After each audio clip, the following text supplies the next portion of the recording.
کہ نکاح کے بعد رخصتی 1 ماہ یا 6 ماہ بعد ہوتی، تو اس رخصتی کے وقت سے پہلے مرد اور عورت پر ان کے ازدواجی زندگی کے حقوق جو ہیں وہ عائد ہوتے ہیں یا نہیں ہوتے؟ رخصتی ضروری ہے اس کے لیے؟ دیکھیں، رخصتی سے پہلے جب تک عورت شوہر کے گھر میں نہیں آ جاتی، شوہر پر اس کا نان نفقہ نہیں ہے، ٹھیک ہے، اور شوہر اس پہ کوئی پابندی بھی نہیں لگا سکتا جی کہ یہ کرو یہ مت کرو، کیونکہ جب تک رخصتی نہیں ہوگی میاں بیوی کے حقوق ایک دوسرے سے متعلق نہیں ہوں گے۔ جی البتہ یہ ہے کہ چونکہ نکاح ہو چکا ہے، اگر ان میں کوئی سیکچول ریلیشن قائم ہوتا ہے تو وہ حلال ہے، وہ ناجائز نہیں کہلائے گا۔ باقی اخلاقی طور پر اس کو برا قرار دینا کہ بھئی جب تک والدین وہ ایک آپس میں ایگریمنٹ کی خلاف ورزی ہو رہی ہے، وہ اخلاقی طور پر تو اس کو غلط کہا جائے گا کہ بھئی چونکہ ایگریمنٹ یہ ہوا تھا کہ 1 سال بعد ہوگی، آپ نے اس سے پہلے کیوں رابطہ کیا، تو وہ ایک اخلاقی طور پر اس کو تو، لیکن بہرحال وہ یعنی شرعی طور پر ریلیشن جائز ہوگا۔ اور جب تک وہ شوہر کے گھر میں نہیں آ جاتی تو اس وقت تک حقوق ایک دوسرے کے شروع نہیں ہوں گے۔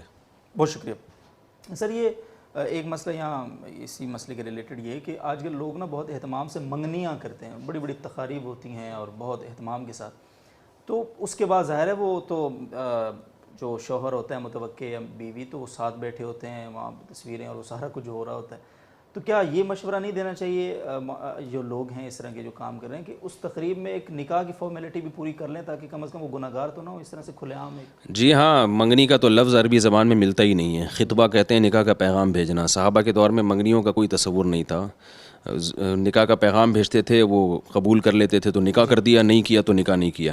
تو یہ منگنی کو بالکل ختم کرنا چاہیے۔ اگر آپ کو لڑکا سمجھ میں آ گیا ہے اور اطمینان ہے کہ یہی کرنی ہے تو نکاح کر دیں، نکاح کریں، ٹھیک ہے۔ تو لڑکے والوں کو وہ سمجھ میں آ گئی ہیں تو وہ بھی منگنی نہیں کہ ڈائریکٹ نکاح کریں۔ بہت شکریہ جی۔ ابن عبد الرحمن صاحب کشمیر سے پوچھتے ہیں، ولیمہ کرنے میں اگر گناہ کا خدشہ ہے تو کیا ولیمہ بالکل چھوڑا جا سکتا ہے؟ کیونکہ اگر بہت سادگی سے بھی ہم اہتمام کریں، سادگی کا، اور سادگی کے ساتھ نکاح کریں تو بھی مرد اور عورتیں یوزلی جو ہے وہ بے حیائی میں، بے شرمی میں ملوث ہوتے ہیں۔ دیکھیں، ولیمے میں اگر گناہوں کا خطرہ ہے تو پھر اس طرز پہ ولیمہ جائز نہیں ہے، لیکن ولیمہ کی سنت ترک کرنے کی ضرورت نہیں ہے، کیونکہ ولیمہ اس چیز کا نام نہیں ہے کہ لوگوں کو آپ لازمی جمع کریں اس خاص اسٹائل میں۔ آپ کسی بھی طرح سے لوگوں کو کچھ کھلا دیں ایک خوشی کا اظہار کے لیے، 2-4 دوستوں کو آپ نے ادھر لے جا کے وہاں کھلا دیا، ادھر یہ کیا نام ہے شنواری پہ کھلا دیا، آپ کو اور مجھے لے گئے وہاں پہ ٹھیک ہے، ادھر کھلا دیا، 2-4 کو ادھر کھلا دیا، اس طرح بھی ولیمہ ہو جاتا ہے۔ یعنی خوشی کے موقع پہ کسی کو کھانا کھلایا جائے، اس کا نام ہے۔ تو اس کے لیے ہلہ گلے میں اگر آپ سمجھتے ہیں کہ بھئی گناہ ہوں گے تو آپ بچ جائیں، نہیں تو آپ جو ہے جو بھی آپ کے دوست احباب ہیں ان کو کہیں بھی لے جا کے آپ کھانا کھلا دیں، سنت ادا ہو جائے گی۔ میں آپ کے ساتھ شنواری آ رہا ہوں بھائی، میں کہیں نہیں جا رہا۔ آپ رضوان صاحب یو پی انڈیا سے سوال کر رہے ہیں سر، سالی سے ظاہر ہے سیکچول ریلیشن اگر ہوتا ہے تو نکاح باقی رہتا ہے؟ یہ سخت حرام عمل ہے، لیکن اس سے نکاح پہ اثر نہیں پڑتا۔ اچھا، نکاح پہ اثر نہیں پڑتا، بہت شکریہ۔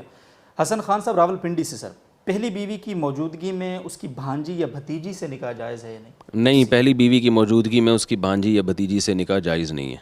بہت بہت شکریہ سر۔